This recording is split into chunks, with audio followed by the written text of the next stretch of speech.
sektor kesehatan tentu selain tenaga medis, yang tadi juga Anda sempat singgung adalah soal alat kesehatan dan juga obat-obatan. Sejauh mana sih urgensi kemandirian terkait dengan alat kesehatan dan juga obat-obatan supaya bisa diproduksi oleh negara kita sendiri, Dok? Ya, menurut kami pertama semua obat dan alkes harusnya mau impor mau produksi dalam negeri harusnya free tax, zero tax, nggak boleh dipajakin. Karena apa? Itu kan digunakan untuk orang sakit. Itu bagian dari human right atau hak asasi manusia. Bagaimana? Mau dia kaya, mau dia miskin, kalau dia sakit butuh obat itu masuk suruh bayar pajak dalam bentuk PPN. Itu harus zero dulu. Setelah itu mendapat insentif pajak, khususnya yang produksi di dalam negeri. Ada alat kesehatan yang memang nggak bisa diproduksi di dalam negeri, belum siap. Contoh, CT scan, MRI, dan lain-lain. Itu nggak masalah, itu impor. Tapi kalau misalnya alat habis pakai yang sudah bisa diproduksi dalam negeri itu harus diproteksi atau mendapat insentif pajak, apa tax holiday dan lain-lain. Itu akan berkembang gitu loh. Tapi kalau itu tidak dilakukan ya seperti ini.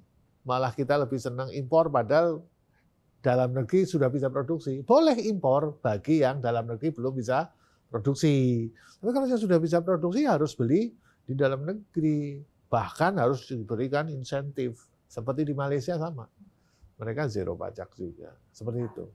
Dok, kemudian kita juga tidak bisa mengabaikan ya Dok bahwa memang aspek pembiayaan ini jadi tulang punggung juga bagaimana untuk perbaikan di sektor kesehatan nasional.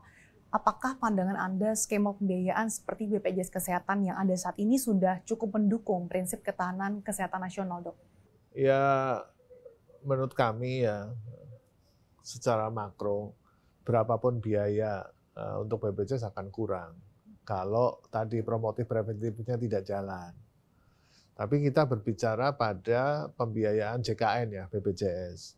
Itu memang harus dihitung benar. Memang ada beberapa kekurangan-kekurangan lah belum optimal. Misalnya mengenai regionalisasi. Jadi tarif di BPJS itu disamakan mulai dari kabupaten A di Pulau Jawa itu disamakan, sama Jakarta disamakan. Itu kan akhirnya tidak efisien. Yang kedua harusnya ada single tarif ya. Jadi misalnya operasi sesar mau di rumah sakit A, B, C, D harusnya ya sama. Lalu sekarang kan perbedaannya cukup besar sehingga boros BPJS.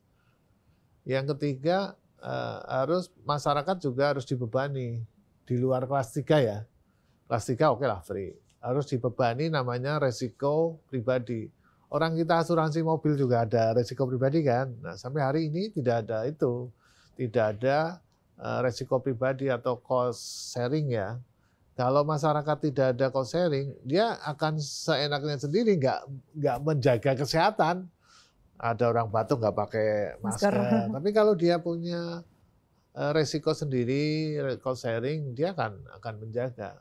Tapi ya kembali lagi kepada kemauan pemerintah, karena itu politiknya sangat tinggi, pasti gaduh kan. Pasti gaduh. Biasa ke BPJS free, betul-betul nggak ada pengeluaran uang, tiba-tiba ada. Di negara Jepang aja ada cost sharing.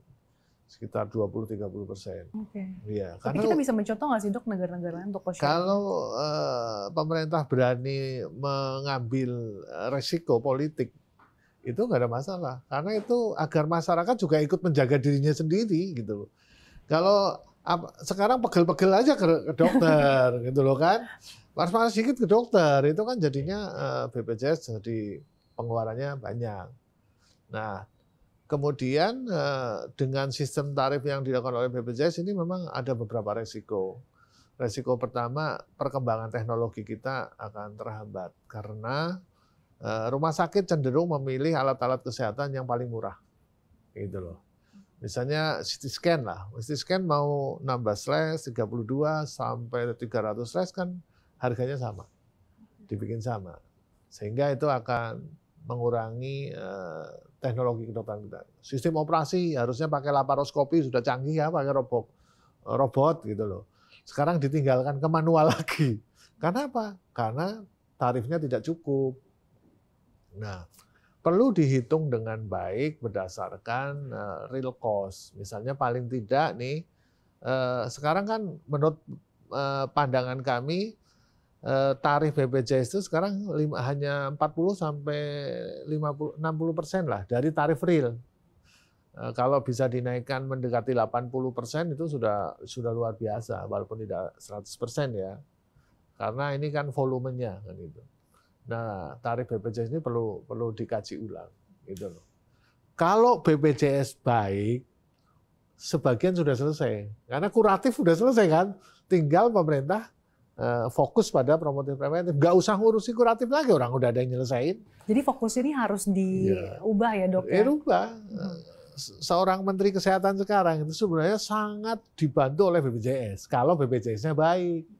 Tapi kan faktanya sampai hari ini BPJS melakukan efisiensi, pembatasan tindakan medis di mana-mana, masyarakat dirugikan. Gitu loh. Ini kalau nggak diperbaiki segera, kasihan masyarakat. Kita harapkan bersama ya dok, dengan berbagai langkah yang tengah ataupun akan dilakukan oleh IDI, bisa betul-betul memperbaiki bagaimana tantangan-tantangan yang dihadapi di sektor kesehatan nasional. Salah satunya tadi adalah bagaimana langkah promotif dan juga preventif. Terima